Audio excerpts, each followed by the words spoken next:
We are going to open this meeting up for public comment. This time is for anyone who would wish to speak on a topic not on tonight's agenda. State law prohibits us from taking action on any item not on the agenda. If you would please fill out a request to speak form and give it to our staff, you will be called up to the microphone. Your comments may be referred to staff for further review. Sherry, do we have anyone that would like to speak at this time? Tonight I'm speaking on behalf of the Sustainable Land Use Committee of the local chapter of the Sierra Club. And the reason I'm talking at this point is because our topic is not on tonight's agenda, but it's an issue of housing and possible housing solutions. And what I wanted to say is that the State of California Sierra Club has put out a housing policy, and I plan to email that over to Julia so she can distribute it to you all. I'll just highlight a couple of things from that report, because I think housing is one of the main issues you're dealing with in the General Plan update. And the Sierra Club California in this policy statement is supporting some of these following points. Residential growth plans with dense housing that will reduce driving to meet our 2030 greenhouse gas targets. Land around transit stations zoned for higher density development to facilitate transit use. Incentives for housing production within infill areas, including along transit corridors and commercial areas.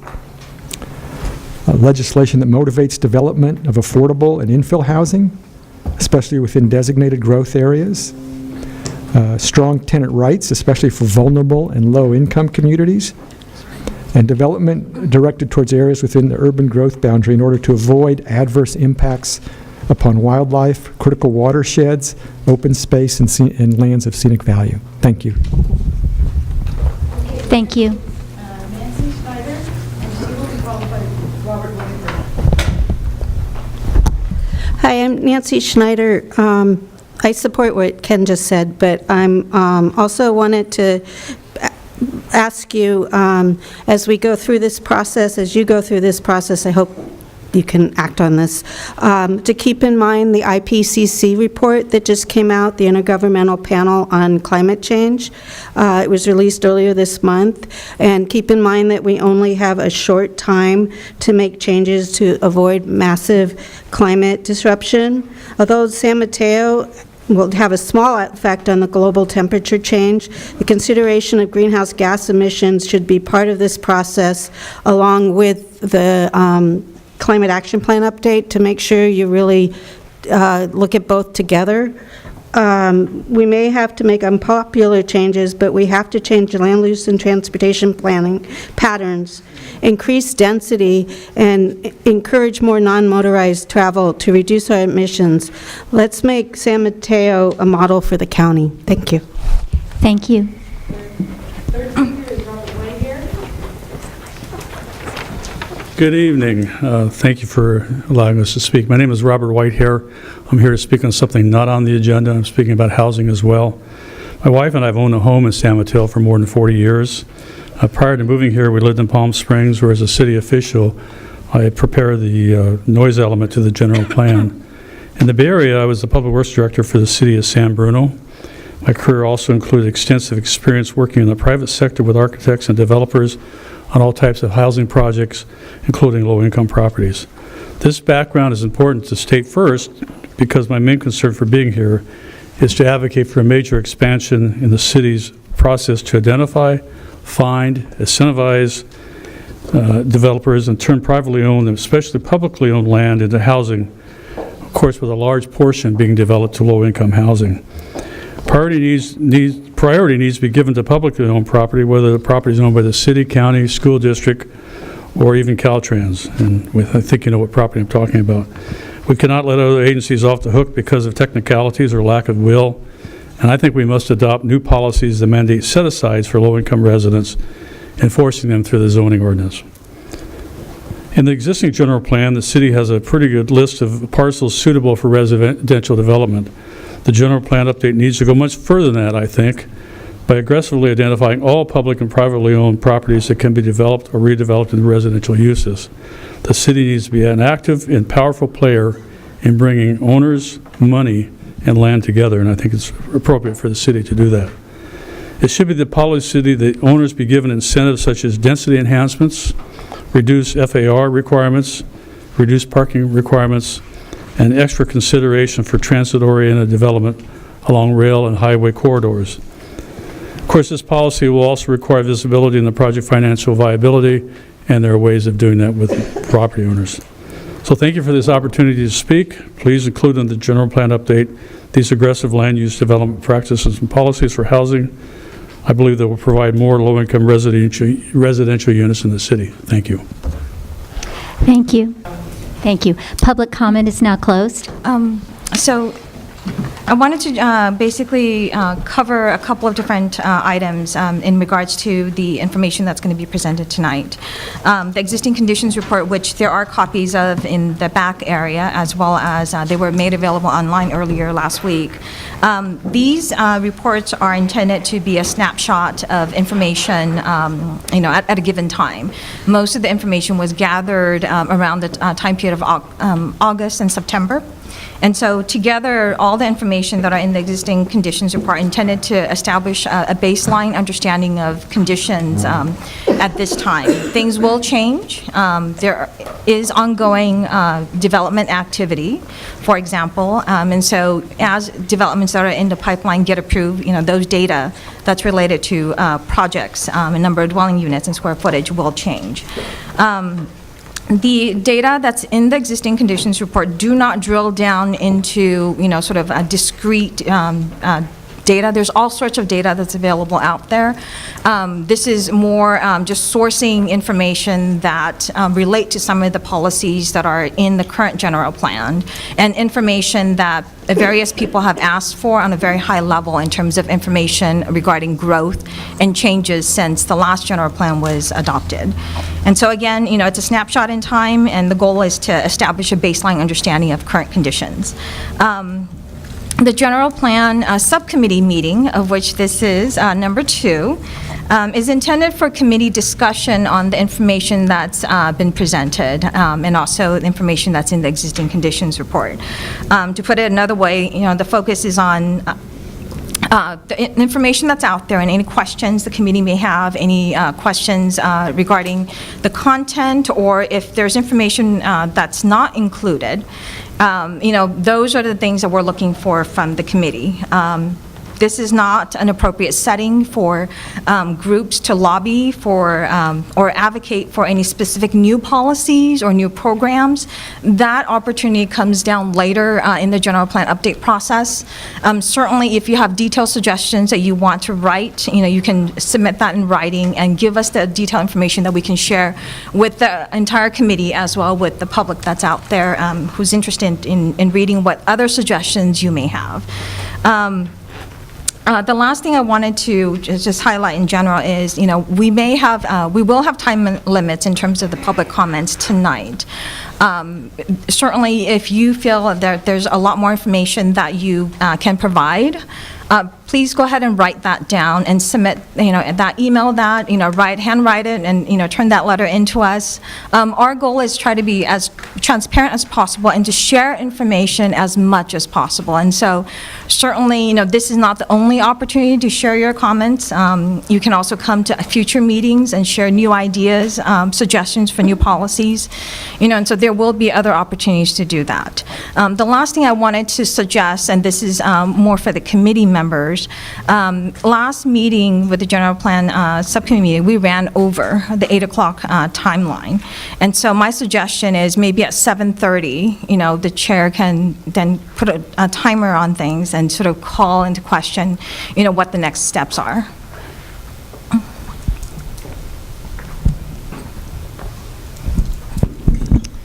Thank you, Julia. We are opening new business now, and that is the existing conditions report, and we are going to have our presentation for our committee. And I just want to point out that meetings are recorded tonight, just so everybody knows. So yeah, as Ellen mentioned, we are going to present highlights of the existing conditions reports we published last week and that Julia referenced. And the first topic that we'll present on will be economics, then we'll hit circulation, land use, parks and rec, and a brief intro of utilities. So Ashley, if you'd like to come up. I feel really on stage here. Good evening, I'm Ashley Cannett with Economic and Planning Systems. Thank you for having us here tonight. We're just going to pick off where the group left off last. We're not going to repeat too much data. But we want to report a little bit about demographic trends. And the city has a population of about 105,000 people. And when we look at that age group, we see the largest age group is in between 34 and 65. These are our working residents, our residents that are in family households. One of the things we're trying to do is think about the implications of the trends that we are now evaluating and analyzing. And so when we look at this cohort, they're working, they have families, we anticipate continued demand for the family-appropriate housing, parks, libraries, schools, those types of services. We also know that the 65 and older cohort is growing. That's a national trend that applies here as well.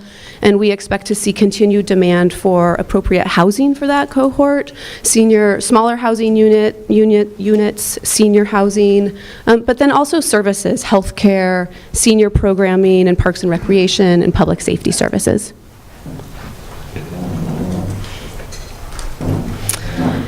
With respect to jobs, we know that a fifth of the city's total jobs are in the professional, scientific, and technical services sector. And these are the tech innovation jobs and other professional jobs. The sectors that you see reflected here are the top 4 sectors in the city. There are others. These 4 sectors, professional, scientific, and technical services, healthcare and social assistance, retail, trade, accommodation, and food services, those represent about 50% of the jobs in the city. But we expect that the professional, scientific, and technical services will continue to be one of the largest share of jobs in the city. And then we'll go into some real estate trends. With respect to office, the demand for office space has really increased sharply since 2012. Not surprisingly, we've been in recovery mode. But at the same time, close to 150,000 square feet of new space has been delivered, and close to 1 million square feet is in the pipeline right now in some stage, whether currently under review or under city review. And so that has had an offsetting effect on vacancy rates.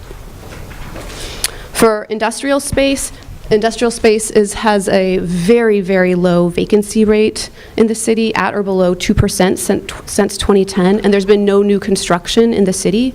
The demand is really being driven by warehouse and logistics space. It's not manufacturing as it was decades ago. We know from anecdotal experience, the city is really seeing and feeling a lot of pressure from developers and applicants to rezone some of this space for higher value residential, which is also in demand from a demographic perspective.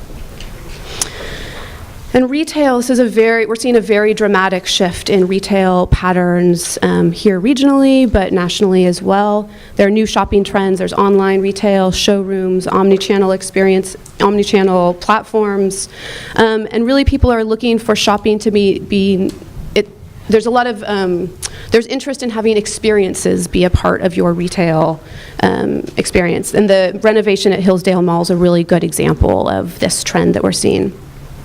We also know that there's a lot of neighborhood retail that may be becoming a little bit less competitive, and there may be opportunities to think about that as part of the general plan update.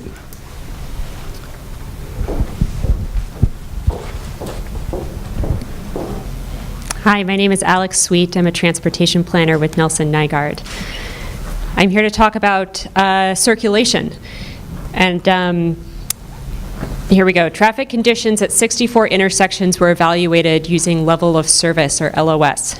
Level of service is a qualitative description of operating conditions ranging from LOS A, which is for free flow conditions with little or no traffic delay, to LOS F, or jammed conditions with excessive delays. It's not to be confused with a grade score where A is best and F is worst, but it's a way to rank our delays.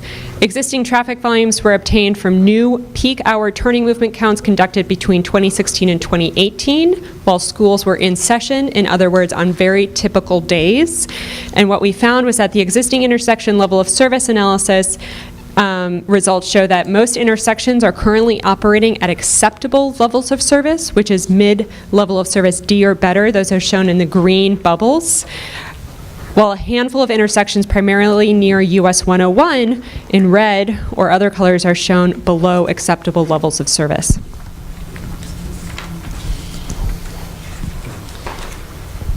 Travel characteristics are indicators of the success of a transportation system. A successful transportation system should balance all modes of travel, increase mobility and access, contribute to quality of life, and provide options for residents and workers. What this data shows from the census, it asks residents, what is your primary mode of traveling to work?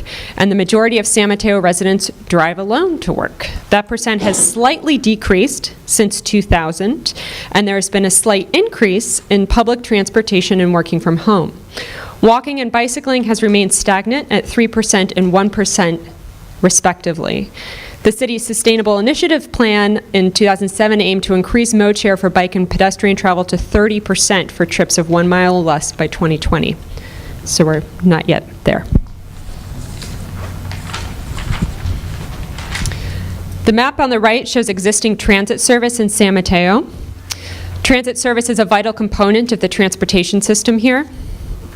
However, San Mateo lacks frequent transit service aside from Caltrain that connects commuters, visitors, and residents to destinations throughout the day. The frequency of service in off-peak hours is limited, as are hours of service. El Camino is the only corridor served by buses more frequently than twice per hour. San Mateo's ability to connect regionally is expected to increase with planned and proposed transit services, including Caltrain electrification and an El Camino bus rapid transit project. The map on the left shows households near downtown and Caltrain stations that are more likely to not own any vehicles, which suggests that people living near transit and retail commercial services are less likely to drive. So the darker the color, the greater the percentage of households without any car ownership. The pedestrian network is a critical part of the city's transportation system as well, because all users end and begin trips as a pedestrian. While all streets in San Mateo accommodate automobile traffic, not all streets provide the same level of infrastructure for pedestrians. Key travel corridors often lack complete infrastructure, which may discourage many from walking. These two photos show examples of some pedestrian conditions in San Mateo, and these will ultimately contribute to someone's decision to walk or not. Only 3% of San Mateo walks as their primary mode of getting to work.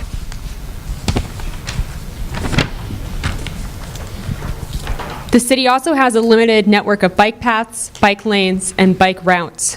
Only some streets provide dedicated infrastructure for people biking, which may discourage many from biking or using other wheeled devices, such as scooters, for transportation purposes.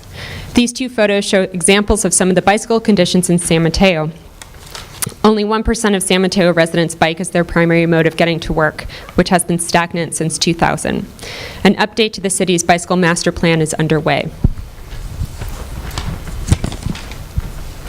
It's important to note that the transportation industry is experiencing rapid changes in mobility with the use of smartphones and advances in mobility technologies. Ride-hail services such as Lyft and Uber operate in San Mateo, and San Mateo has hosted 2 bike share systems, including the current Line Bike system, which I used to get to the meeting tonight, which allows users to park bikes anywhere in the city per parking rules. These new services present both opportunities and challenges. Overall, they present more mobility options and may reduce car ownership. However, they do present challenges for using our limited right-of-way and curb space.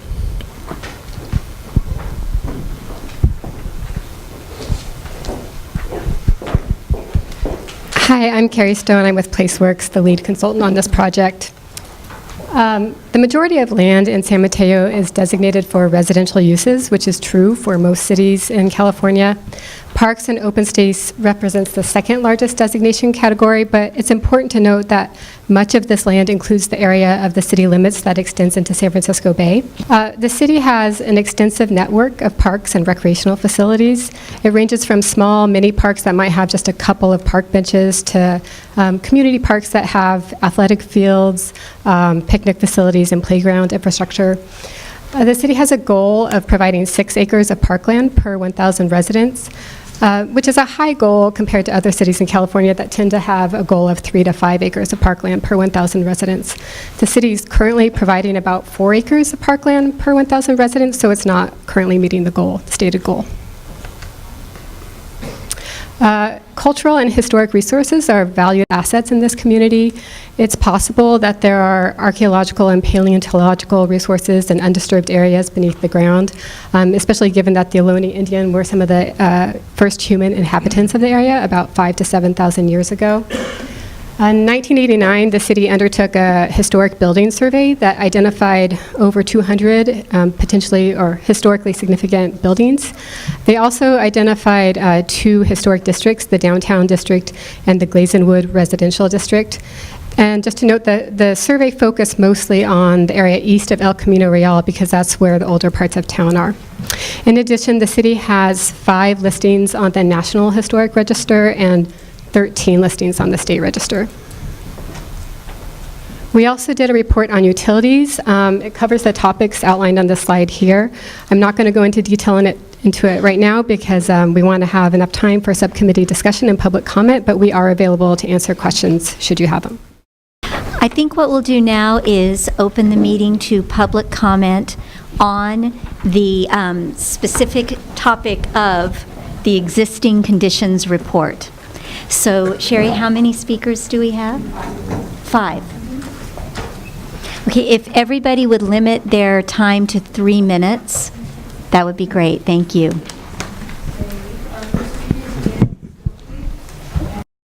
Good evening. I'm Jan Stokely, Executive Director of Housing Choices. We focus on creating housing opportunities for people with developmental disabilities, both adults and families with children with developmental disabilities. I have a question, and my question is why the existing conditions report doesn't say more about housing conditions.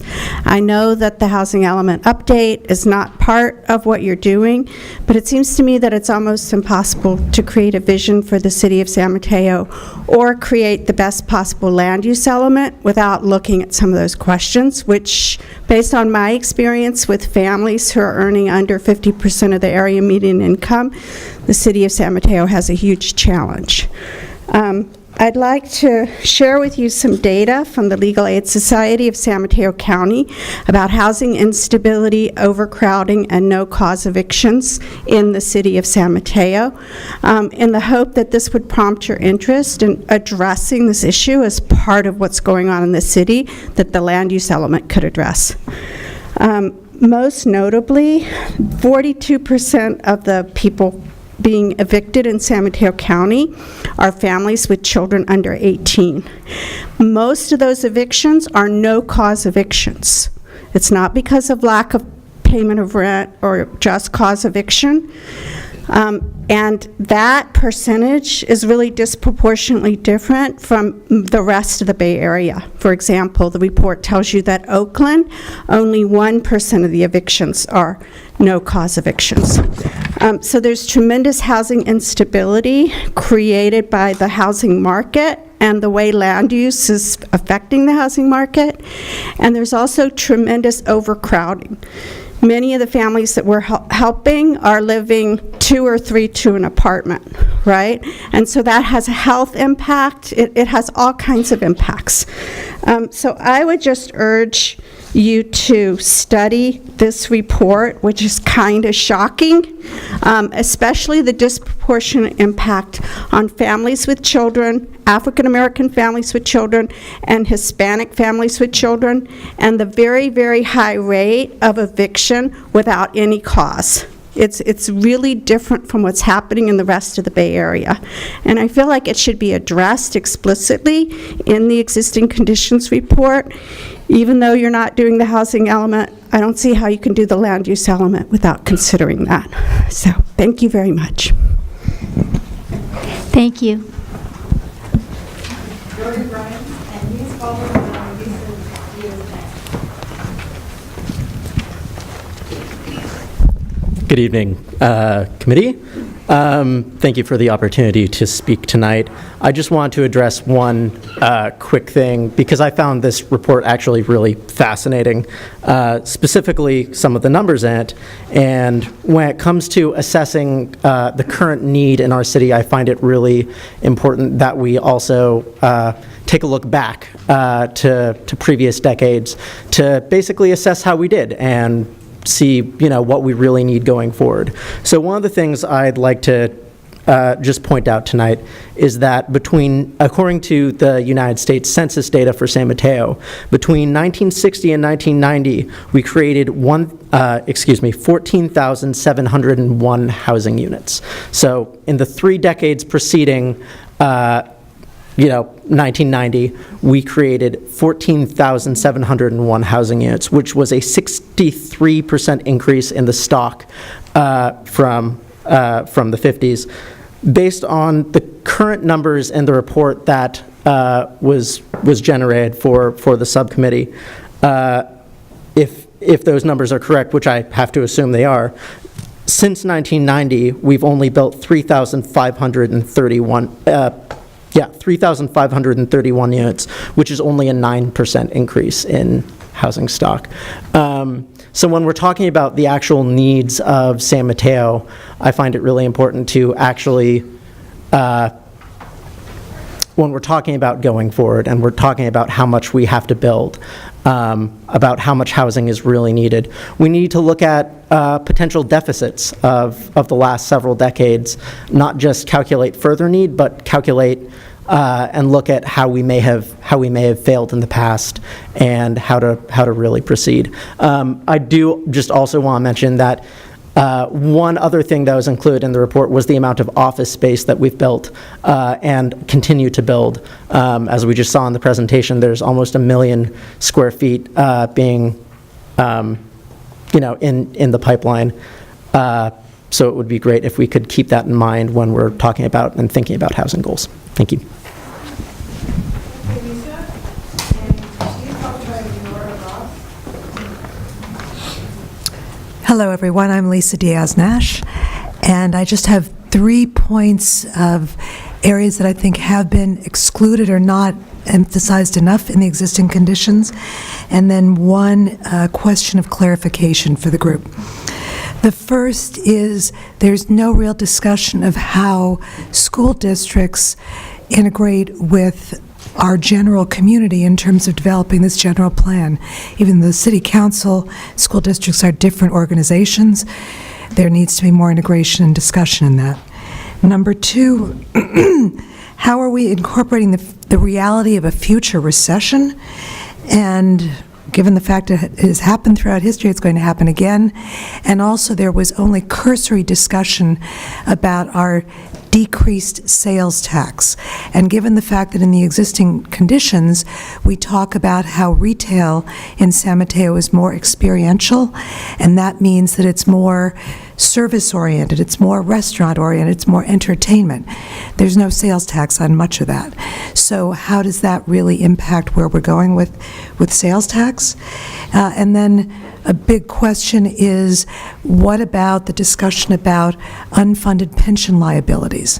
And that it will definitely have an impact on how we plan going forward. And then finally, my question for clarification was in the demographics section, there was a breakdown, at least a point in time, of race within San Mateo.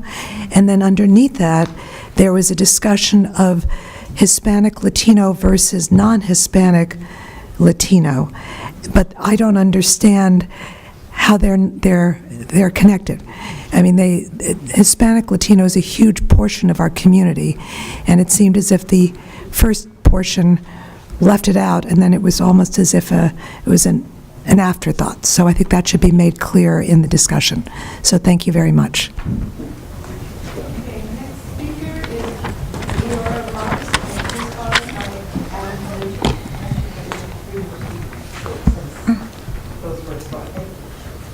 Hi, everyone. I'm Leora Ross. I'm here on behalf of the Housing Leadership Council of San Mateo County.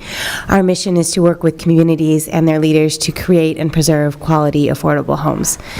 I wanted to add a data point to the existing conditions report that I got from the housing element. The number of extremely and very low income families with cost burden over 50% of their income right now is 6,415.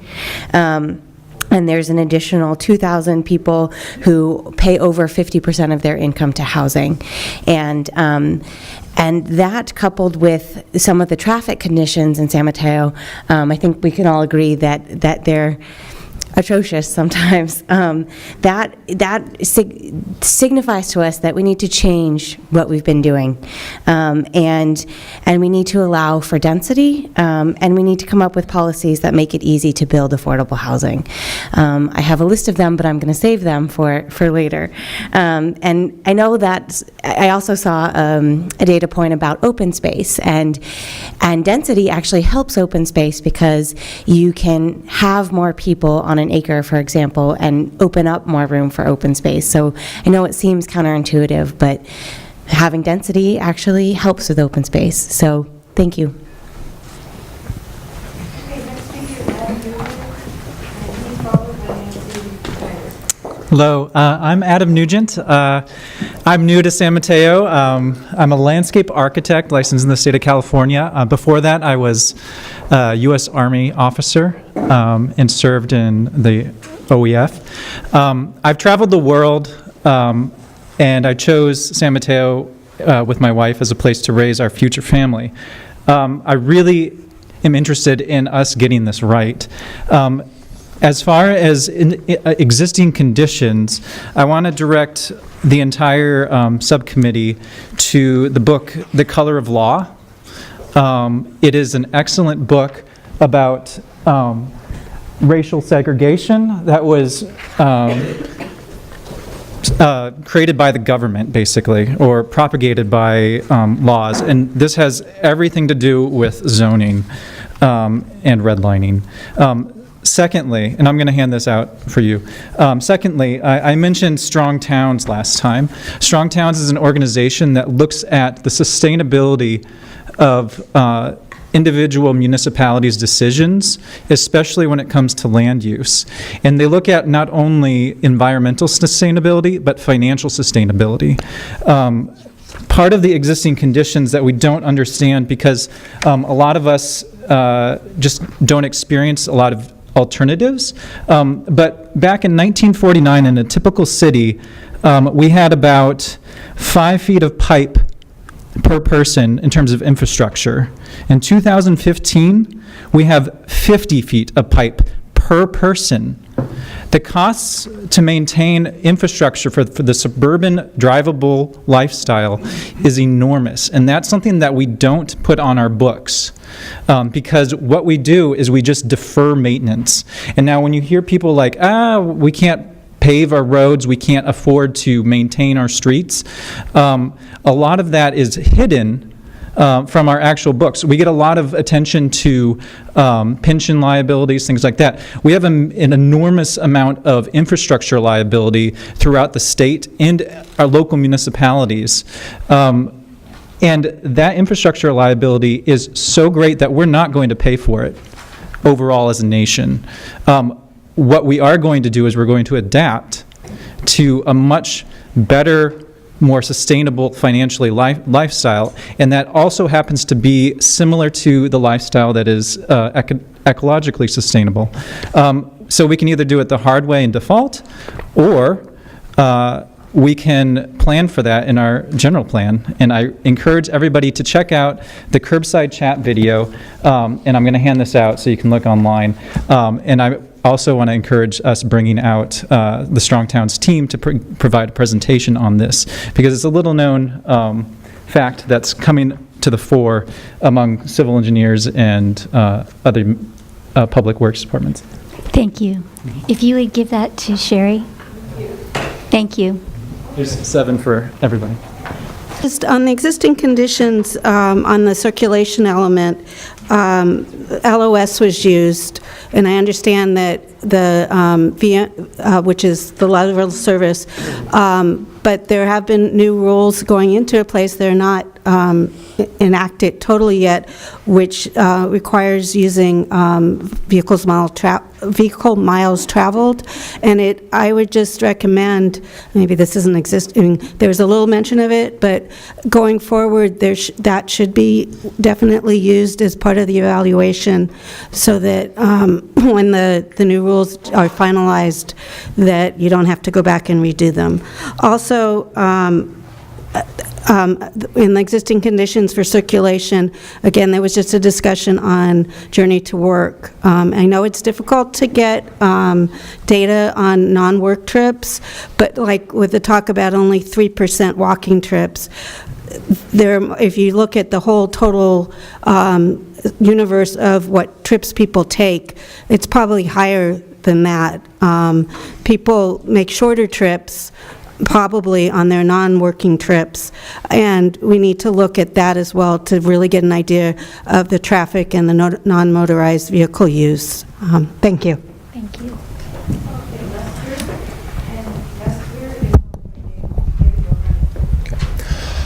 Mayor Bonilla, Chairwoman Mallory, members of the subcommittee, fellow San Mateans, good evening. My name is Lester Chen. A couple months ago, I had my annual physical. As part of that, they drew some blood. A few days later, I looked online, and I saw my test results, and I knew I was healthy. I knew I was healthy because there were some key indicators, and there were also some target ranges for each of these indicators. And by seeing that each of my numbers were within the good range, I knew I was healthy.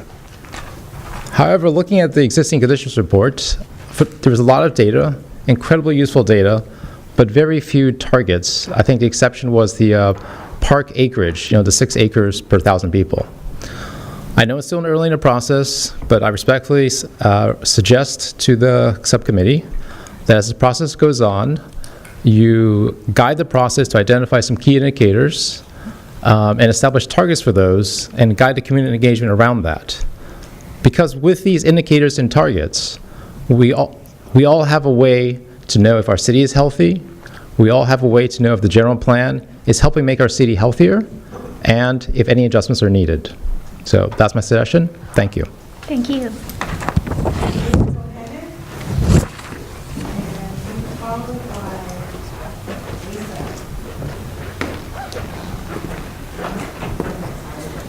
Yeah, good evening. I'm David Bohannon with Bohannon Development Company, Hillsdale Shopping Center. Just wanted to bring attention to the existing conditions statements regarding the state or the condition of retail in San Mateo, which is characterized as strong. We would differ with that characterization. We think that retail is actually quite challenged. Has been that challenge has been going on for quite some years, and it's gaining in its effects and strength. Hillsdale Shopping Center, as you may recall, used to have 5 department stores. Currently has 2. Both of those department stores are struggling to figure out how to survive. This has a major impact on how we view the future of the shopping center. As you might imagine, this is a very important thing to us. So we have retained advice and have quite a bit of information for our own benefit so that we can understand what's going on both nationally and locally and specifically with Hillsdale and the San Mateo retail market. It's critically and vitally important to us and how we think about our shopping center and how we move into the future.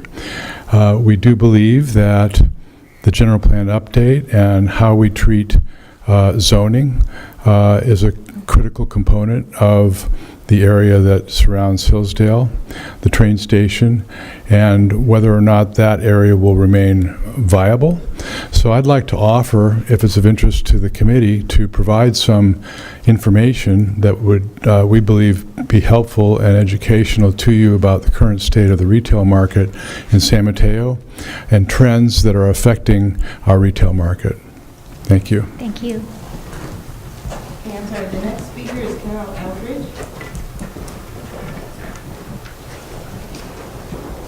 And she's going to be followed by Tim Costa. Good evening. My name is Carol Eldridge, and I am a member of a community group called One San Mateo. I think it is important to include in the baseline report a mention of the relationship between the number of housing units and the number of jobs. I looked back at the housing element recently created and saw that, according to the authors of that, the relationship between the two was actually quite favorable. The jobs housing balance weighed in at 1.5 to 1. As I hear mention of all of those square feet of office to be developed, I just want to say that I think that it's very important to keep that baseline in mind and to maintain this balance as we go forward. Even more important, though, than the jobs housing balance is the jobs housing fit, which is a measure of low-wage workers and the number of housing units that are available to house them. So, I remember reading from a nonprofit housing association that for every well-paid job created, there are 3 low-income jobs created. So we have a propensity for creating well-compensated jobs in this area. The report indicated that. So we really need to keep our eye on the impact on low-wage workers and do everything we can, not only to prevent displacement, but to throw open the doors to as much affordable housing as possible. Thank you. Thank you. Okay, next speaker, Tim Costa, and he will be followed by Maxine Turner.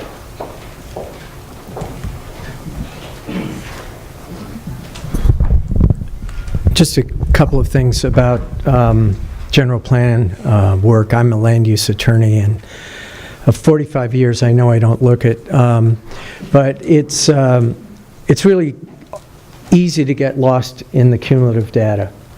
And I want to just point out a couple of things. One is, this is a 2040 plan. So a lot of the people who are speaking here tonight about the future are not going to be here for that future. That is, the demographics are what they are. I'm 70. People here are older. I will say hallelujah if I could be at 2040 and in good shape.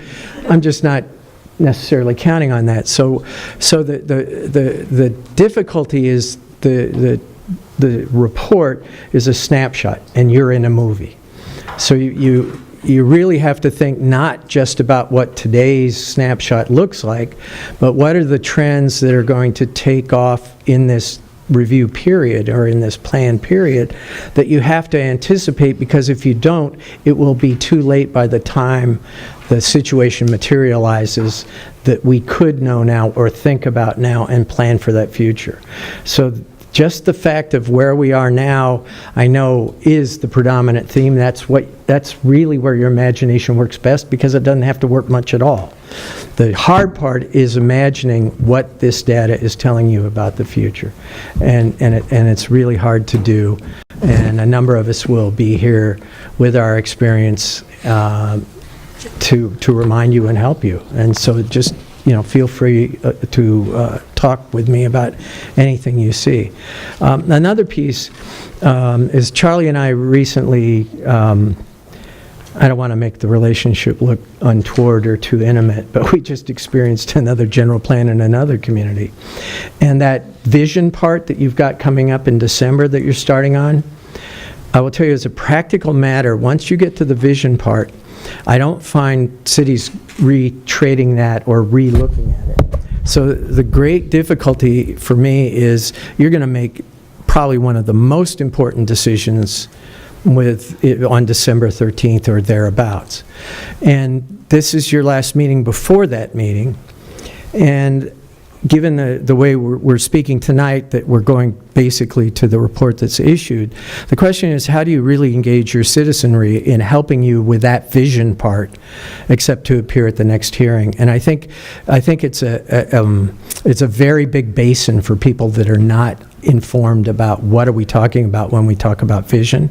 So anything you can do now, tonight, to talk about what are the expectations for December, how can people help you bring vision, what is a vision as opposed to a policy, those conversations I really strongly suggest that you start now, because what's going to happen is people are going to come in December and they're going to say, well, we didn't know what we were supposed to do. We didn't know how to do this. So I would just urge you to start that ball rolling now. And last, quickly, I see you about ready to cut me off, and I know when I've been here too long, which is not yet. It's everything you touches something else. So when you're talking about housing, where housing is going to affect traffic.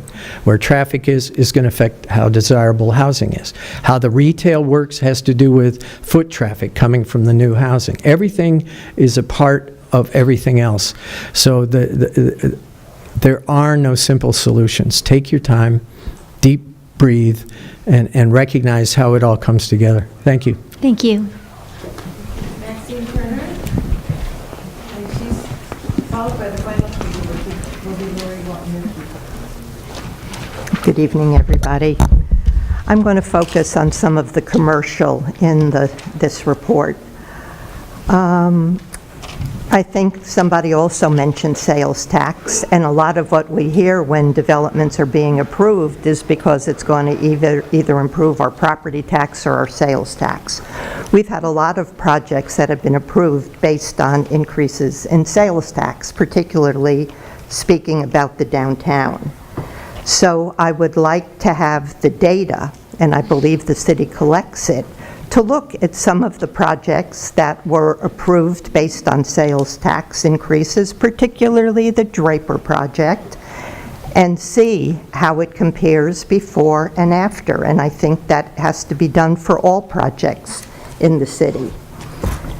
And also, one of the former general plans had some surprising commercial information, tax information, and it broke it down between taxes generated from retail at the malls, with all due respect to the Hillsdale Mall and Bohannon's comments. We have an awful lot of smaller retail that's generating, and like to see from the sales tax along the El Camino, all of which is small, and also downtown. So there are 3 separate generators of sales tax in the city, and see if you can break out that information for us. Because I think in the past, they've been more equal than I certainly ever dreamed would be. And I also see in some of the reports many times the word underutilized land, which is a big red flag for me, because it's underutilized by one measure, and it's usually the property owner's measure. So I want to really have all of you having those words, those key words red flagged, because we have economic value and we have community value. And a lot of the lands that are talked about being underutilized, particularly near the rail line and the transit stations, have tremendous community value for anybody who has a car and needs it repaired. So let's see if we can understand that there are 2 different things. And then one other thing that's of concern, and I'm looking to this general plan process to help us understand, we are approving many new projects that require retail, but we have no way of ensuring that retail is going to go in there. So what can retail afford to pay in rent? And what kind of ability do we have when we're approving projects to ensure that, in fact, the retail will be populated? And should we be considering vacancy taxes when property owners leave their retail spaces vacant, because we all know. Excuse me, could you bring your comments to a close, please? Okay, I am doing that. I thought I was a lot shorter than previous speakers, but thank you. That is essentially all that I wanted to bring to your attention, and I hope that you'll take a look at some of these things. Thank you. Thank you. Okay, final speaker is Lori Watson.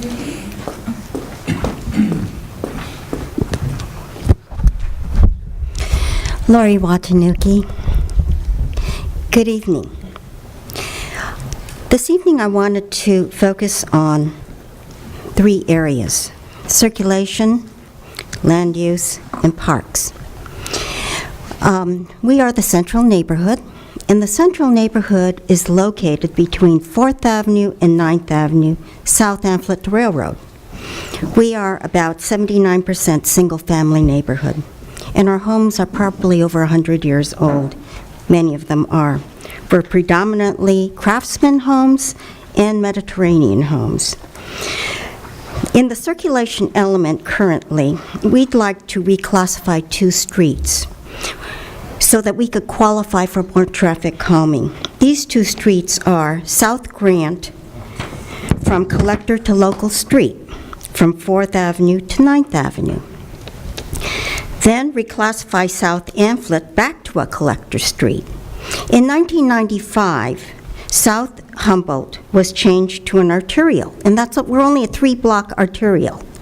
We're probably the shortest arterial in San Mateo. But we've had 16 accidents in the last 5 years at South Humboldt and 4th Avenue. This is probably one of the worst intersections in our neighborhood, and maybe even in San Mateo next to Saratoga and Hillsdale. In the bike master plan, we'd like to see a bike barn at South Humboldt and 4th. We'd like to get the bikers off the sidewalk on the 400 block of South Humboldt. We'd like to get them to use their bikes and be able to bike safely over the overpass.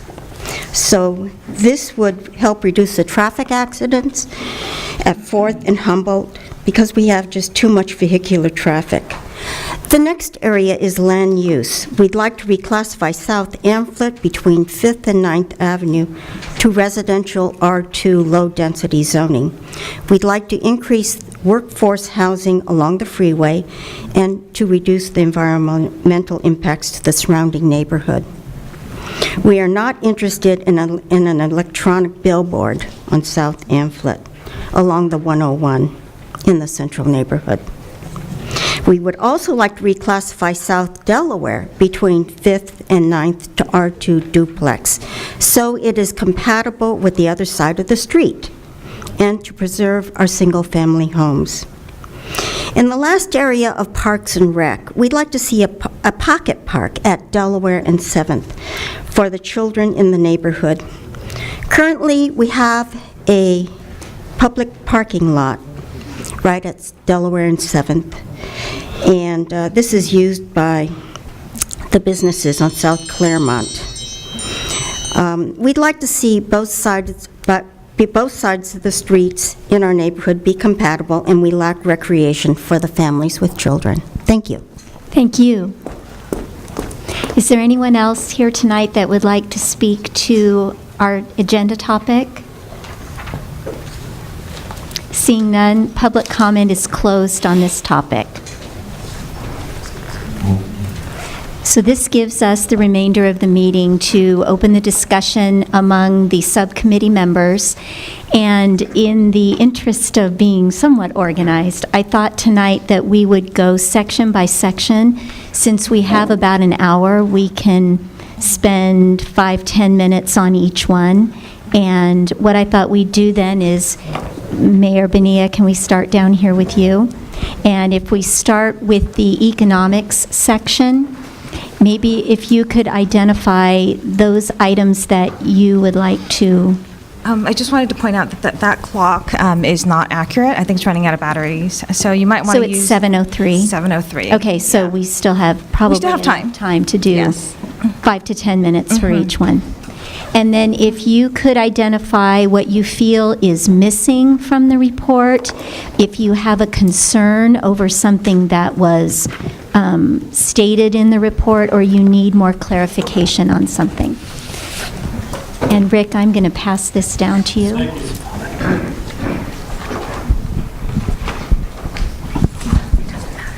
Okay, well, thank you. And I want to thank all of the members of the public and all of the various presenters and everybody for being here, and our staff for being here tonight to help with all of this, because this is one of the very large undertakings that the city is moving forward with. That's going to make a huge difference in the quality of our lives going into the future, how our environment is built, how we shape it, how we use it, how it feels to us as we're going about our daily lives. Do we feel comfortable with walking or biking in certain areas where we need to be? All of these are important questions. And of course, now as I'm about to talk about the first section, which is economics, of course, the economics need to work. So I'm going to talk about just a couple of things basically, and in terms of what I thought maybe was missing. And I want to say that when I was reading through the economics, I also had the same question that Lisa Nash had regarding the demographic information, how when I was reading that page, it seemed to first be very unclear. In fact, it actually seemed to leave the Latino population out. And then the section that did talk about Latino population was really kind of confusing. It was unclear. It was hard to understand. We do have a significant Latino population, and I think I would like to see that information really made clearer and more usable for us as we go into this, further into this. When I was looking at, I think, page 23, regarding retail trends, it opens by saying, the health of the retail market in San Mateo has remained fairly strong, with two major regional shopping centers in the city of San Mateo, both Hillsdale and Bridgepoint, as well as distinct commercial districts like the downtown, as well as traditional neighborhood strip centers. So I want to kind of question that, because from what I've been understanding, I mean, and everybody I think has heard the news, e-commerce is not only big already, but growing. And in fact, I did a little research on that to just kind of figure out where we are. And I know not everybody here will be able to see this, but the red line represents the growth in e-commerce. As you'll see, serious incline. And the blue line, which is declining, represents brick and mortar growth, which has been shrinking. In fact, sales are declining.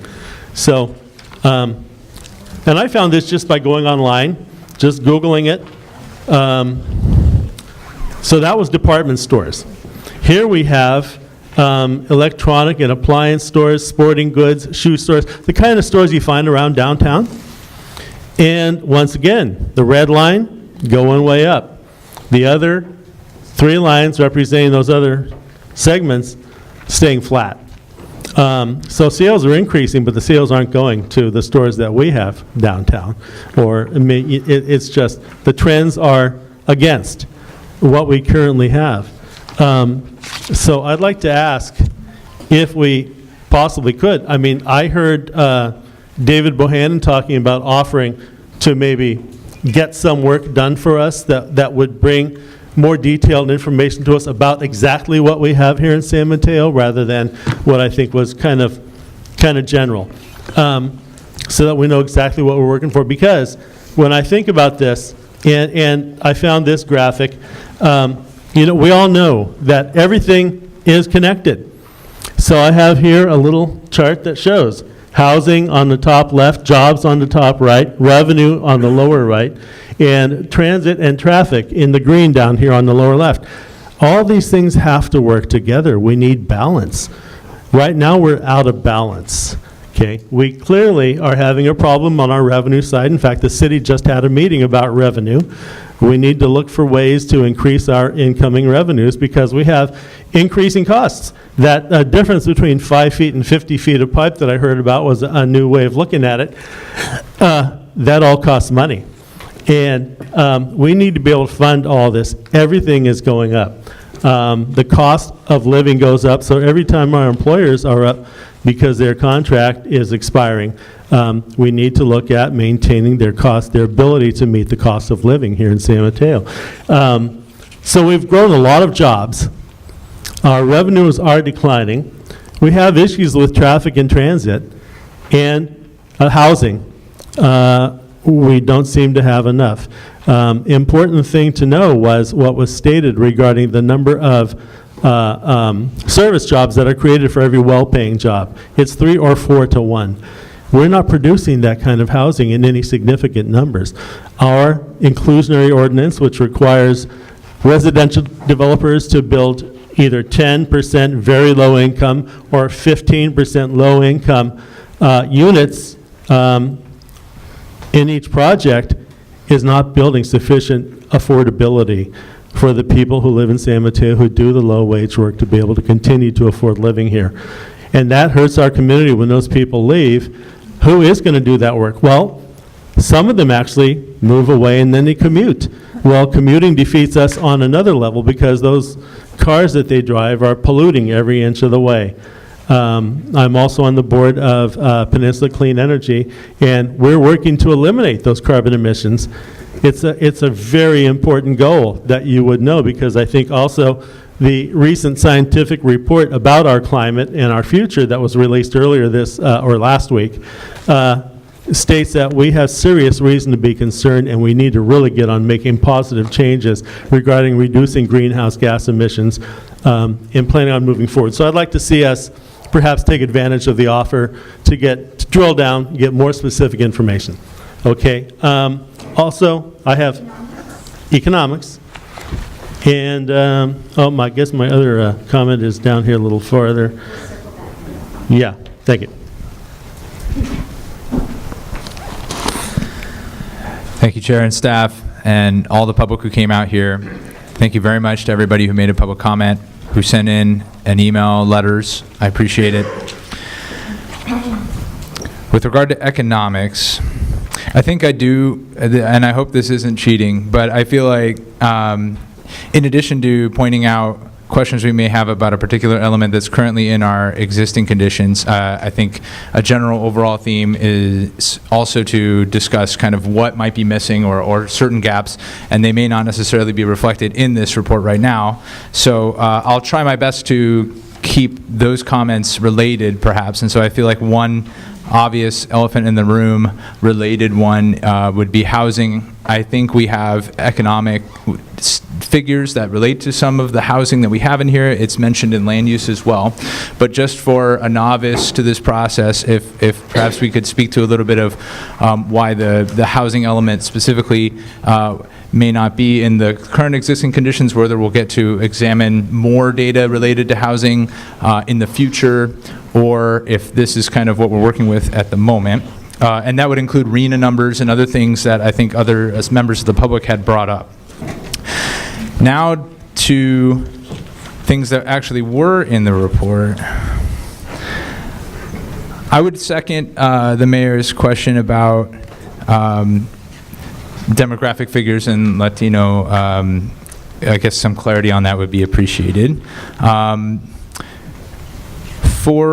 think another question I have relates to how much square footage, if you will, of a particular type of office space or industry space relates to how many jobs, and because I think there might be some figures there, and as there are numbers related to how many jobs we expect to increase, and some idea of what industries they'll fall into, to get a sense of maybe how much square footage we might need to accommodate those jobs might be useful for the different kinds of office types. And I think I will leave it there.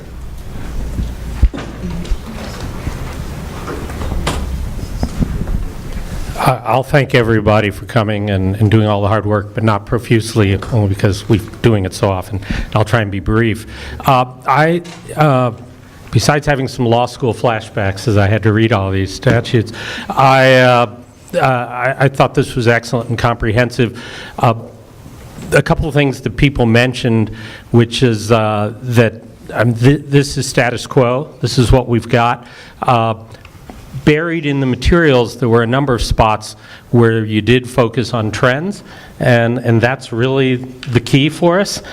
We have to understand where we are, but then we have to look at the changes that are coming to try and take this out to 2040, whether it's climate change, population change, job trends. Anyway, a lot of that's in here, so I thought that was great, but we need to keep thinking about that. What I thought was missing, which also was mentioned, the one thing would be more on the tax side, the dollar side. I think there was a comparison of sales tax between different jurisdictions, but I didn't see much else in terms of, most of our sales tax, their trends partly because of changes in the business world, as was mentioned, but also we've got some sales tax basically laws that are changing, so we're going to lose some probably unless we renew. And this might be a little tricky, but as an old land use guy myself, a little bit of focus on the generators and the users of tax, and that's something cities need to be at least mindful of. Classically, retail generates, residents consume because of services, but we need to kind of have a little better sense of that when we're making changes. Other than that, that's it on the economics. That was great. Hi, everybody. All right, so I agree with the statements about wanting a little bit more visibility on the revenue side from a tax perspective, and addressing some of the concerns about recession-proofing our plan.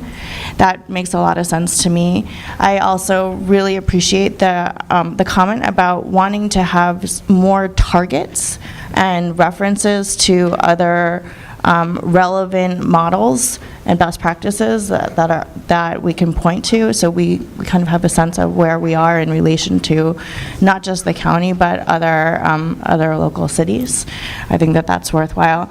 A lot of what I was focusing on in the first section was about the socioeconomic conditions, and I think that getting this section right about defining who we are and what our community needs is really the groundwork that needs to be laid to have a well-informed and productive conversation moving forward.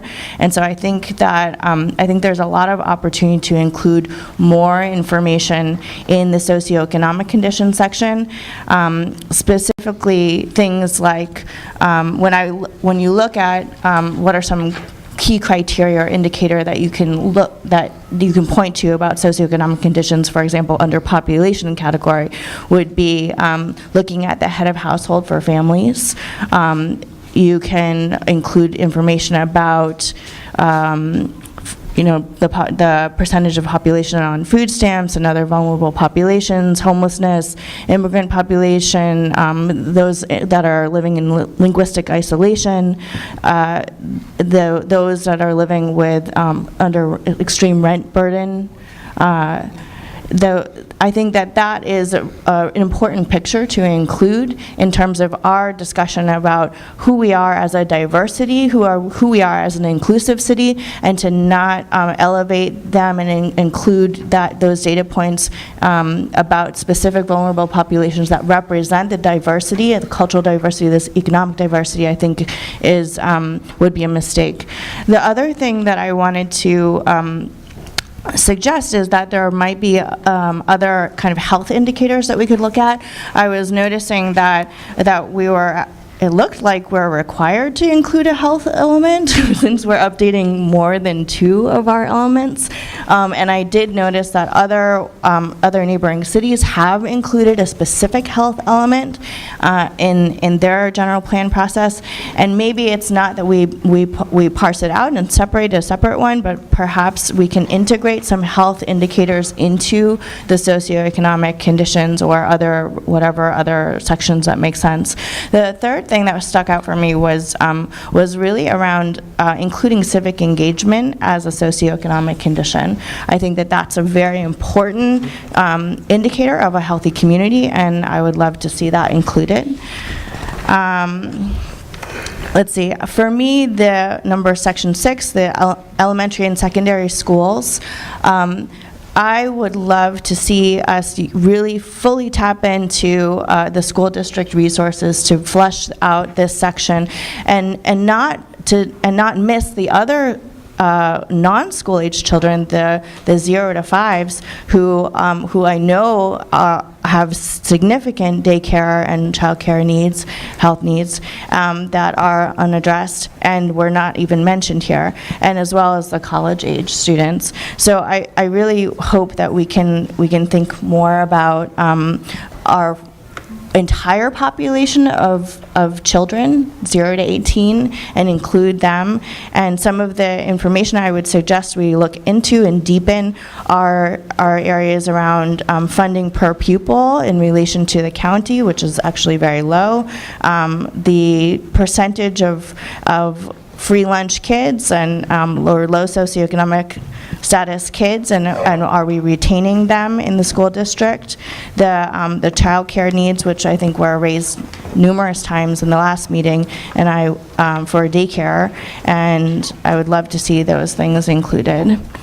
Okay, specific to, and then I will echo some other comments about wanting to go further with the data to include trends, so having a broader date range as a standard so that we're not looking solely at a snapshot of information. I feel like to standardize that would really help us in the conversation, so we can look at changes over time and make some good predictions.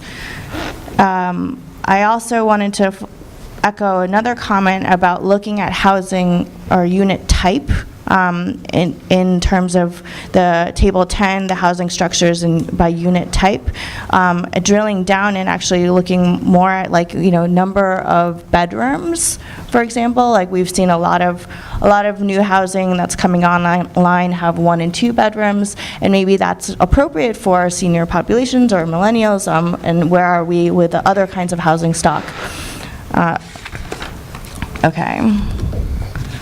I'm glad to see that we're echoing the senior population is increasing. That was a call out. Let's see. Okay, wellness, okay. And then another indicator on table 17 I was looking at was, this is a really great, this could be a really good data point for the City of San Mateo largest employers. This is again a snapshot of 2017, but it would be really important if we're looking at recession proofing to look at where were there significant changes over time in these employment numbers on site, and that has everything to do with our vacancy rates and our retail and all the other things that relate to the sort of ecosystem that we're planning for. So I feel like some of these examples, table 17, table 18, I would like to see more long-range presentation of data, and I think that that's going to get us closer to where we are. Oh, and I didn't see anything about the hospitality industry apart from this one tiny section, and so understanding some more trend-based and data-based information about the hospitality industry, because that is actually a very a good source of revenue for the city. So, more data. I think I'll end there. There's lots more questions, but I'll stop there. Yep.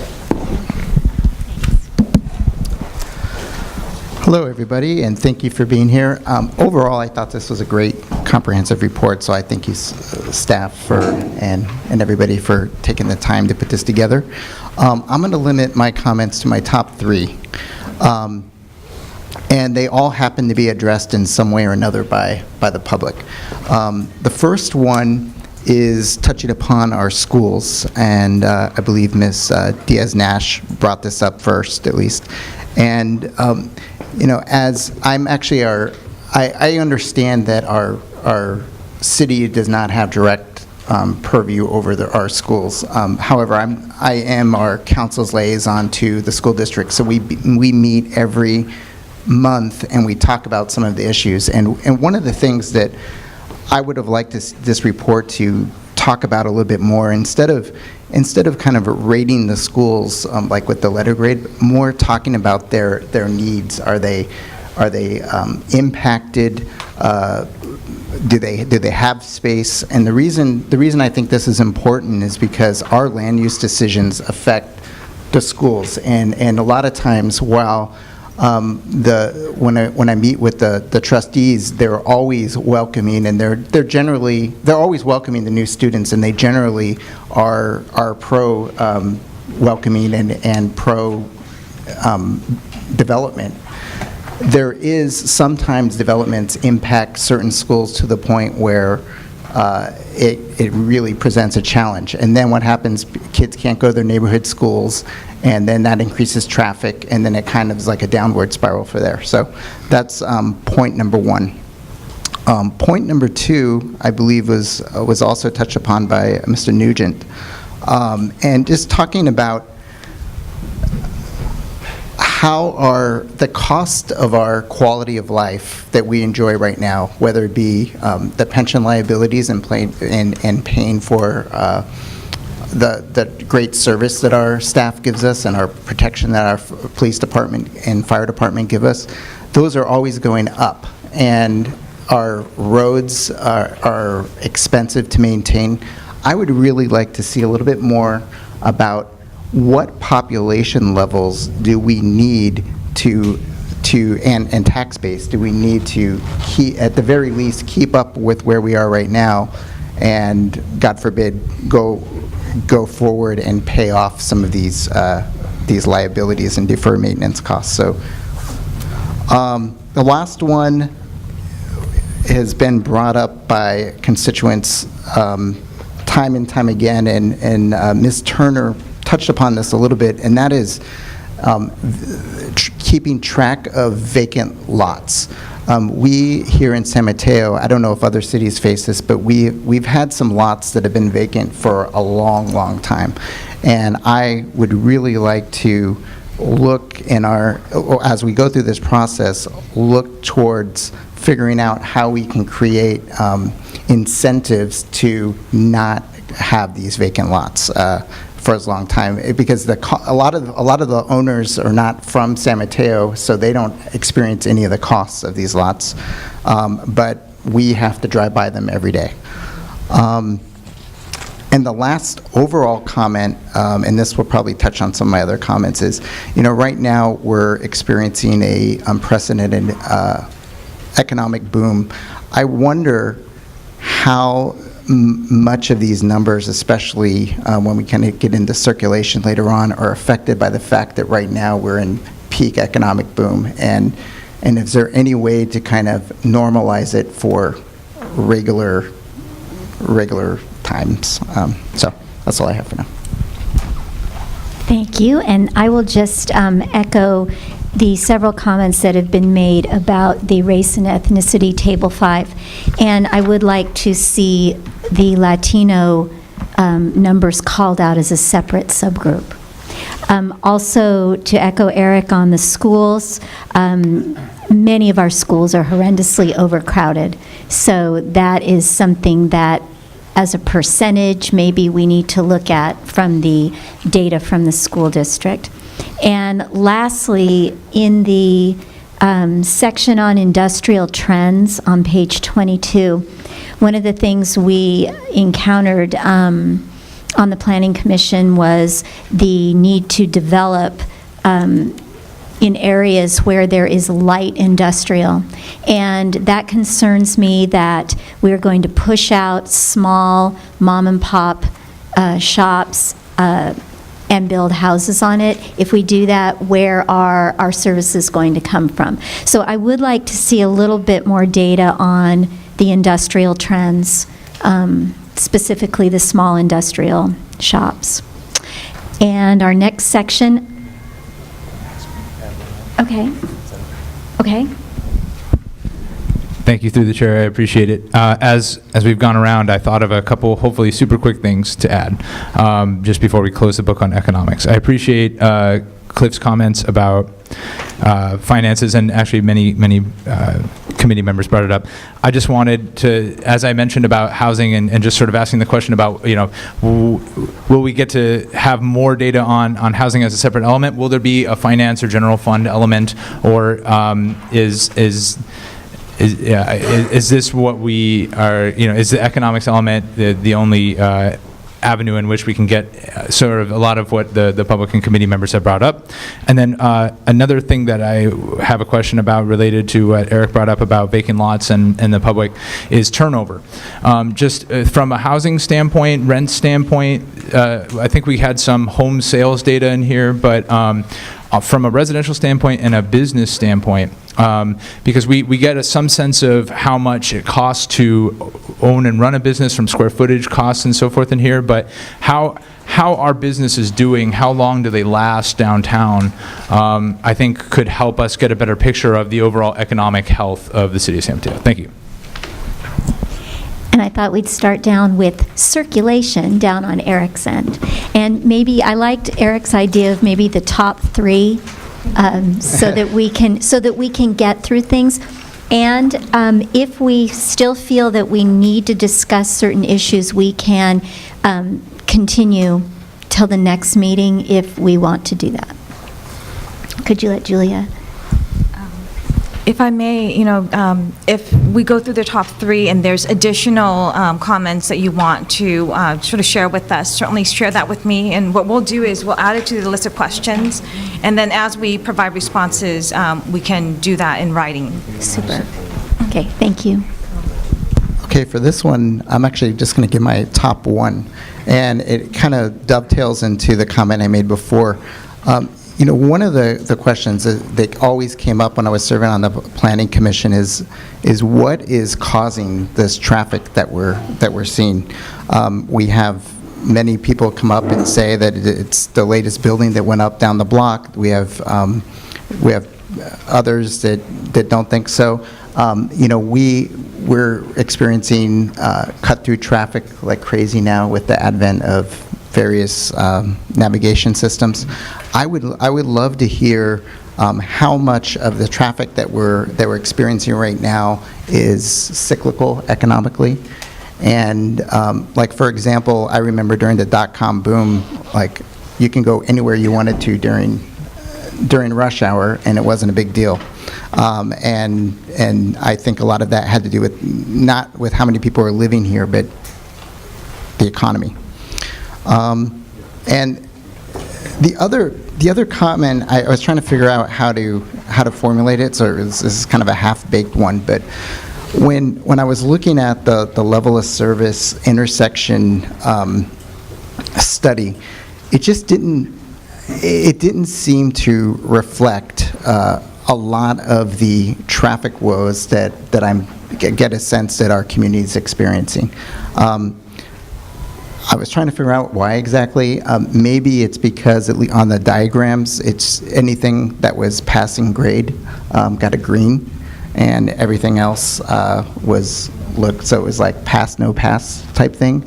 I would have liked to have seen it. I know. I turned the page a couple pages later, and it's all in a chart. But and I also wanted to make sure that while we are talking about today, if we do have several big developments that we're pretty sure are going to happen, that they are taking into account that, because we know it's going to happen. So it's almost as good as happening today. Those are only comments. Thank you. I'll be quick. So I I guess one of the things that I really stuck out for me was a question about our commute times for first responders, and those who are in fire and police. And I've heard in many ways and from many people anecdotally that I think less than 50% or even 40%, closer to 40% of our first responders actually live in the city or even in the peninsula. And I think that that's an important thing to know because it does relate to our land use policy. It relates to housing affordability, and it relates to preserving quality of life and safety for our whole community. So I would love to see some more information about commute times for specific groups of folks, like first responders, police, fire, and even teachers and city employees. I think that would be very good information to have as a separate data point that we're looking at and considering in these conversations about land use and zoning. And then what was the other thing?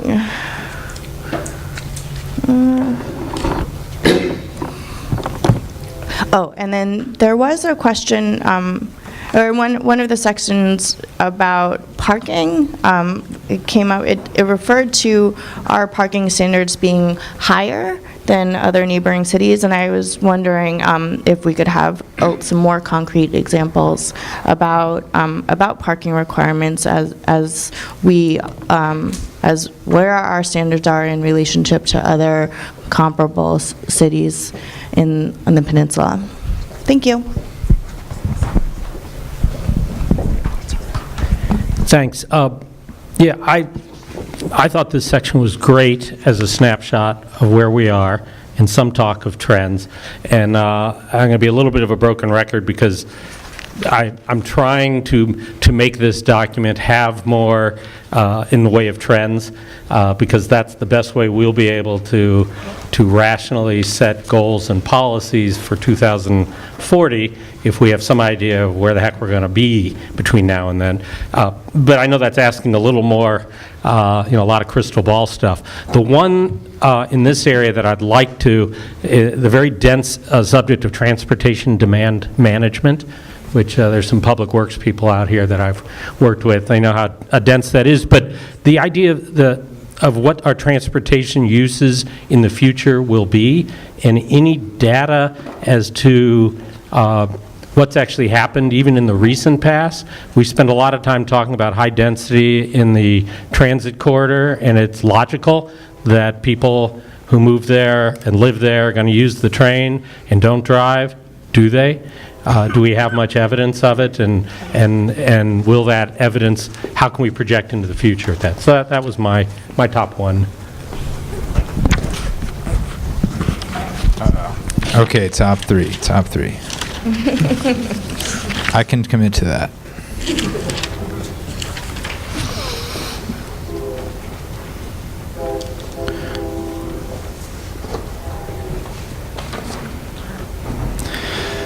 Right, so the circulation element does mention what I think appears to be a general shift from LOS, or level of service, to vehicle miles traveled.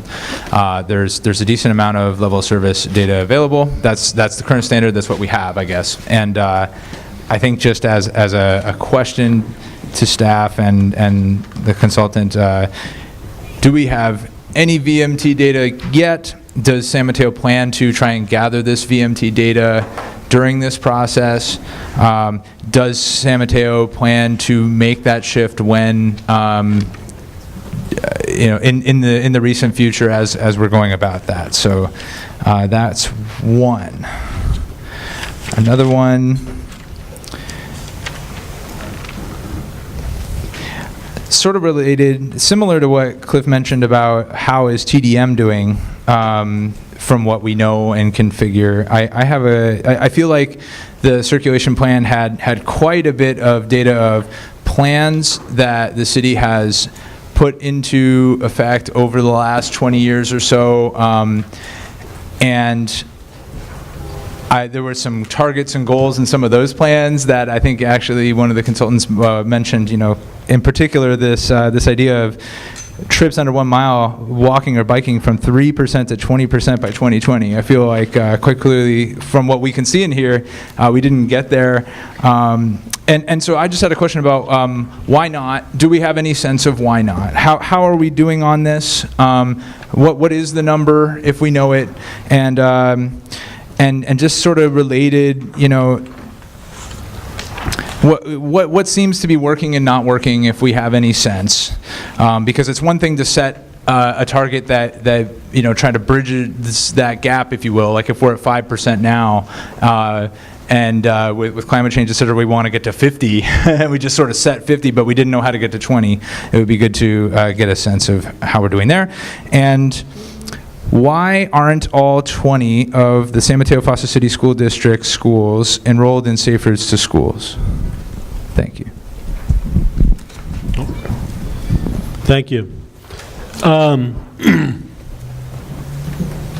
Yeah, I'd like to say that regarding our transportation plans here, I'm concerned with the use of both level of service and vehicle miles traveled. I would like to switch to vehicle miles traveled, since I understand that is the way that most things regarding traffic movement, circulation are going to be quantified in the future. I would like to see it be consistent. By the way, you hear VMT, that's vehicle miles traveled, for anybody who's not familiar with that.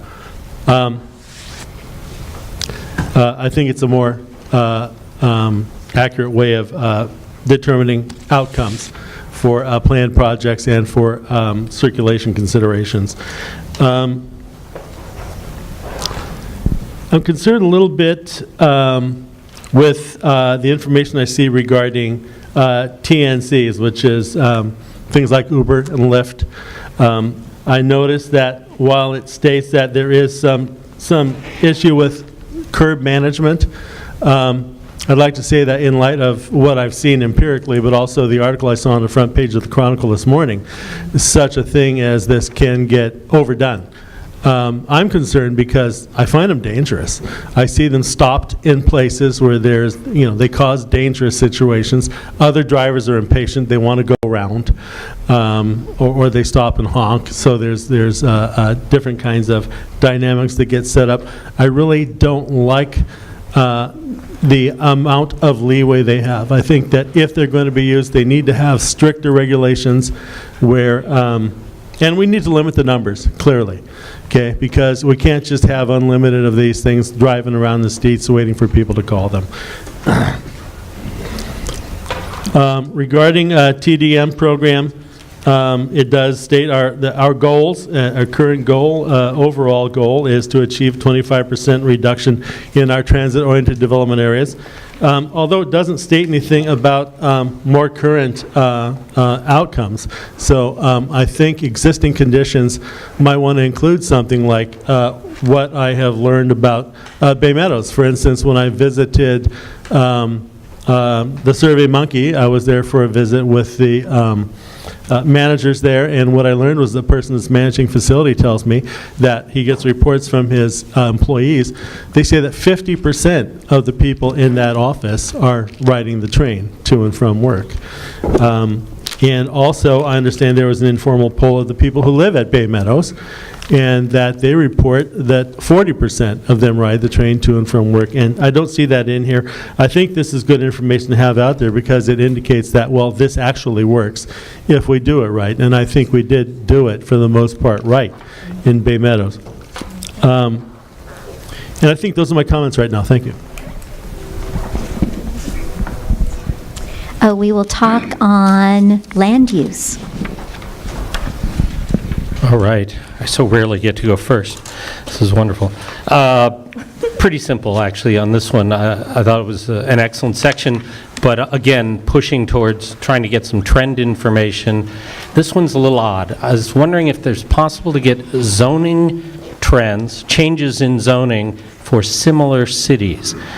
Sort of the elephant in the room, in my opinion, is that we are no longer the classic bedroom community that we were when some of our neighborhoods were laid out 100-plus years ago, or even 40 or 50 years ago, and they're built out.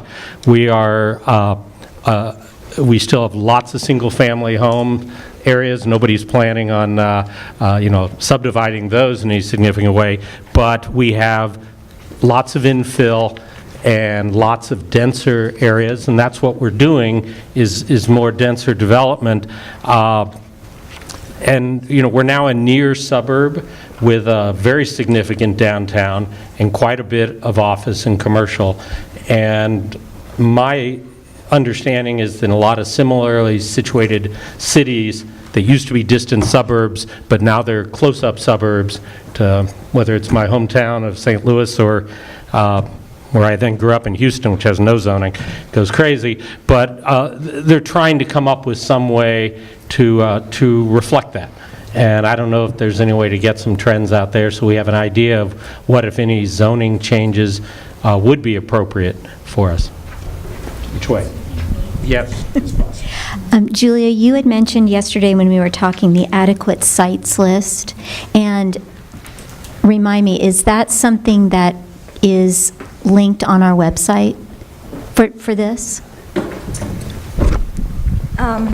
It is available on the city's website. We can add a link from the project website, strivesanmateo.org, to that exact PDF, so we can certainly do that. Great, thank you. Okay. Oh, sorry. Okay, let's see.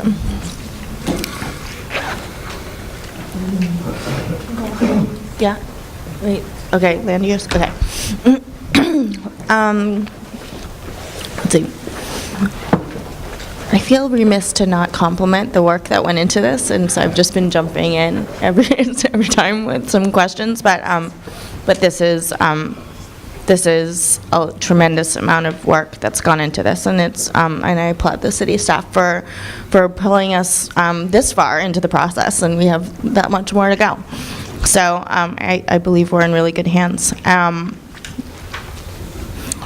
One of the things that I was questioning was the statement about our taken from our housing element, our most recent housing element. It says the city has adequate land to accommodate its current fair share of the arena goals, and my understanding is that might be true in terms of reaching the target total numbers, but that is far from true in terms of reaching the specified income level targets. And so I am concerned to let that statement stand, because I believe that when we're addressing affordability and looking at where we are in terms of reaching the arena targets, we have very far to go, especially for the missing middle and the extremely low and low income target groups.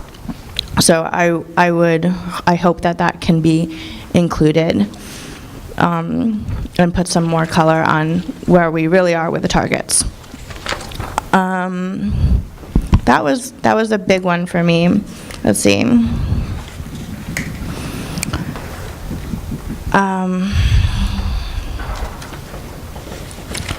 Yeah, I think that there's a lot of I'm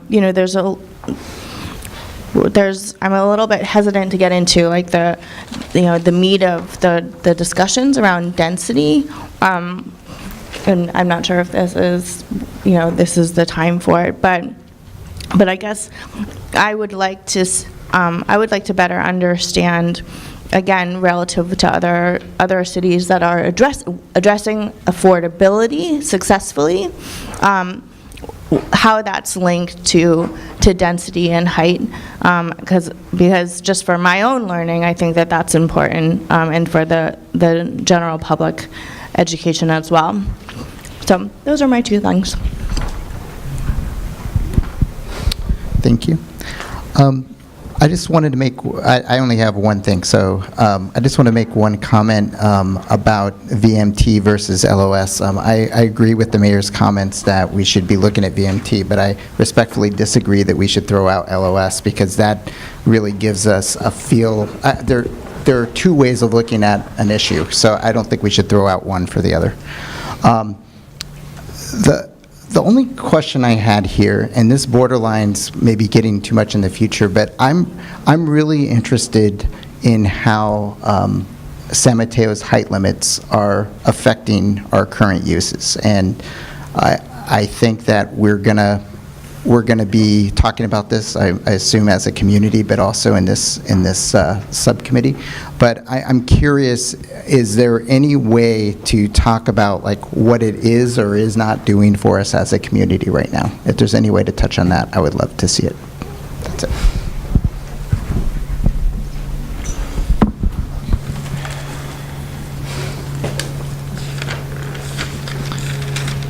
All right.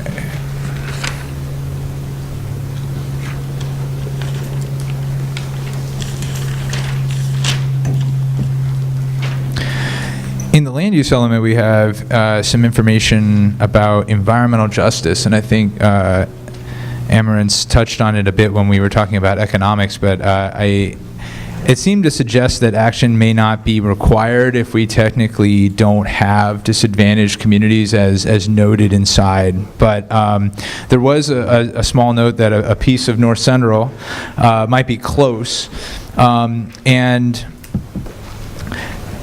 would we like, does it sound right to staff and consulting that maybe currently the intent would be not to jump into seeking action in this vein because we don't currently have them, disadvantaged communities as such? Or I think, perhaps to the subcommittee and to staff, would it perhaps be useful to go for it anyway, see if we can get some of these, get some data on perhaps how such communities that might be on the brink, like North Central, get into these disadvantaged community levels, and from there perhaps get a sense of what we might want to do to make sure that it doesn't. That would be one. And I think, just sort of echoing a little bit of what Amarant's mentioned in economics, it seems to me like, just as a comment, that's useful, and we would want to pursue that vein a bit more. I'm trying to look at my specific land use questions.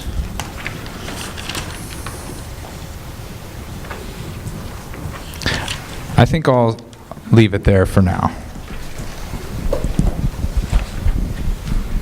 Thank you. So I think the land use part of the report here is fairly complete. I do want to tag on that I think trend information is important, as Cliff mentioned. Current zoning trends, how are other localities and municipalities pursuing these things, and some information about that would be very helpful. Also, I agree that the information regarding the disadvantaged communities, while I see, of course, that there is legislation requiring certain treatments of that subject, I don't really see much discussion of the current conditions in our own disadvantaged communities here. They exist, but any analysis of what the conditions are there on the ground. I think that would be very helpful also for us to try and understand how we could properly address those issues, or attempt to address those issues. One thing regarding, I saw open space right here as one of the categories as part of the framework, and I want to mention that open space, of course, comes two ways. Either you have a lot of land, which we don't, or you take the land that you have and you build taller on it, which makes developments pencil out better. It allows affordability to pencil out better, and it provides for more open space on the ground around those buildings. So those are my comments on that. Thanks. So, Julia, we have the opportunity to skip Park and Rec for the time being and go straight to utility. However, it is 7:52. Would you like to continue, or shall we continue the discussion to the next meeting?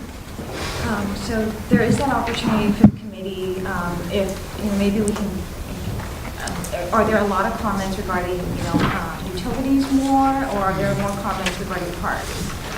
And maybe I think Parks and Rec shouldn't be skipped myself, but I also would be happy to keep one, to limit myself anyway to one comment on each. On each. To help staff. Okay. Then we may be exceeding the 8 o'clock limit. Yeah, so,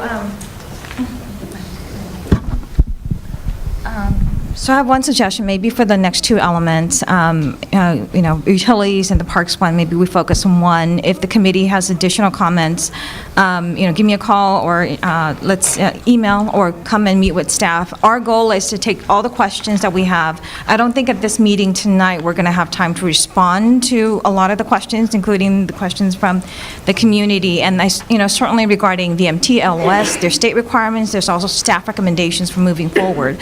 So I think a lot of what we can do is take the questions that Lily has been typing down all evening, and then after the conclusion of this meeting, if the committee has additional questions, suggestions, email those to us, and then we'll aggregate all the questions and try to group responses in the best way that we can and put that out there online. Okay, sounds good. Okay, I will start with these last two.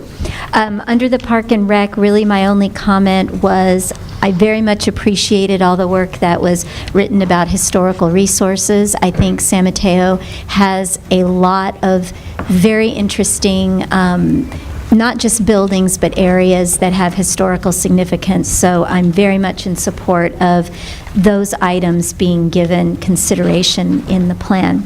To jump to utilities, there was quite a bit about water supply, and I did have one request, and that was the information on water usage, and both in wet years and in dry years.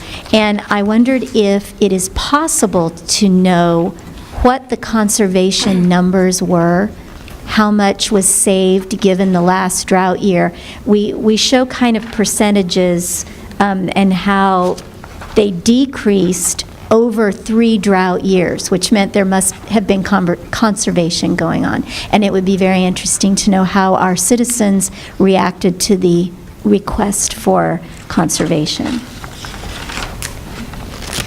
And a particular interest in the Public Works area was the issue of lateral replacements, and I didn't see that noted anywhere. Maybe I missed it.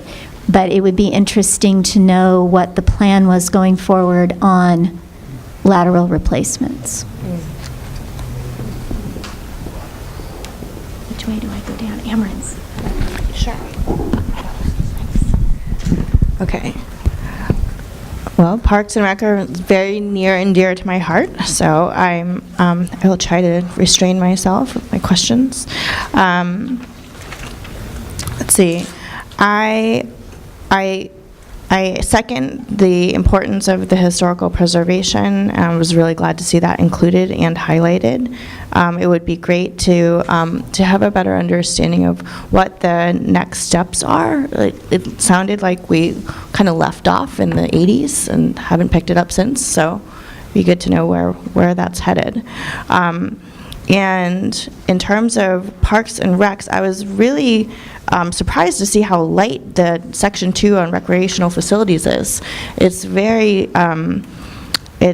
light, and we're actually in the process of defining our recreational facilities strategy to implementation plan, and so there's quite a lot of information there about defining facility needs and how far we are from meeting them in terms of our facilities themselves and the program capacity. So I think that that's worth including, and it's very readily available. I also was, on a sort of aside, I was interested in kind of including some of the, or having some more information about how parking requirements related to our recreational facilities, because I think that that's something that the city has a lot of control over, and we have such a precious, scarce amount of open space. And so looking at how our own parking requirements factor into the design of our facilities and parking and open space and balancing out those needs, I think it is something to look at. And it could be more sort of an unrestrained policy opportunity. Okay, and then in terms of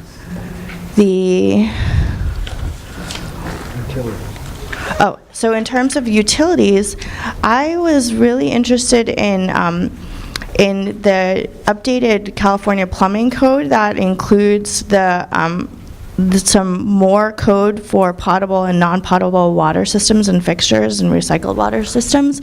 And I would be really interested to hear, is that something that is happening in the city? Is that something that we are actively incentivizing or supporting? Are there opportunities to do that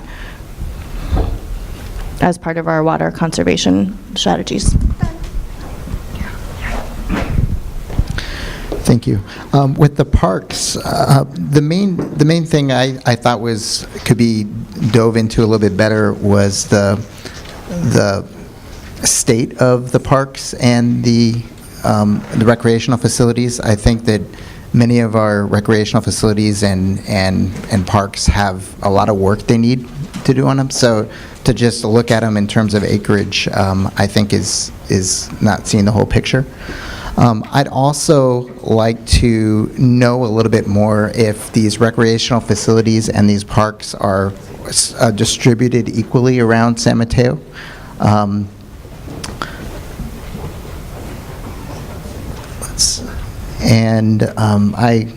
+1 on the sewer lateral comments. I think that's good information for our staff. Thanks. Okay, Parks and Rec, we need to have some information on what the plan is from the department in terms of park upgrades, because those are expensive as heck, having just done Bearsford not too long ago. And they're incredibly valuable, but they are expensive, and we need to have some idea of what the needs are there. As Amo said, the rec plan is out there.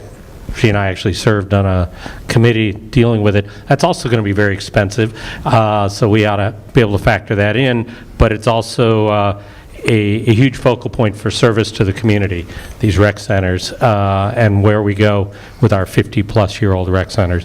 On the utilities, not too many comments, because actually the part that's under city purview, wastewater and solid waste, are pretty fleshed out, and we've got things. Sorry, but we do have things. We've got a lot. This is going to get even worse. We have a lot moving in that direction. Sorry, but we really do. I mean, the department's doing a great job. We've got a huge plan underway. And it's reflected in here, and we need to know about it, because that has to go into the plan. It isn't in the old general plan, obviously. They didn't know about it. But it's small, but it's something to think about that was mentioned down here, which are the building code side of things. Solar requirements, water use requirements, because those are going to, they're things that are actively being looked at right now and are going to probably have an impact on the city going forward. Okay, one thing about utilities and Parks and Rec. For utilities, I might tangent off a little and just ask where we might be able to incorporate some of the data that may come from something like the county's report on sea level rise. There's been some talk of, what I think almost to play off what Eric mentioned about like what are the current height limits doing to us now. I would say what would you say climate change might be doing to us now with whatever data you might have, and how might current projections of increasing sea level rise, temperatures, and so forth impact how we're looking at what we're looking at. There's my utilities. Parks and Rec, related to historical preservation, as some others have brought up. Is there a recent example of a historic building or structure in the city that was perhaps part of a development proposal. I was wondering if Endo was one, or maybe it was just on the cusp, the current Windy Hill development. And how did it change the process? Because I had a hard time understanding, what the current listed protections bestow and how it might change, for example, the vision for downtown if a lot of historic buildings and structures are downtown, or if we continue to denote some as historic. Childcare. Okay, thank you very much. I'm going to try to make this as quick as possible. Regarding Park and Rec, I want to say that I'm concerned, but I'm happy to know and be able to say that we are currently undergoing master planning on all of our parks and all of our facilities. So though we do have some older buildings, I have been working to encourage pursuing that, and I didn't really get to look at exactly where it talks about that. I may have missed it, but I think that's one of the most important things. Right now we have a lack of sufficient park space, and I don't know if we saw much analysis on that. We're only like a little over 4 acres per 1,000 people, and our goal is 6 acres.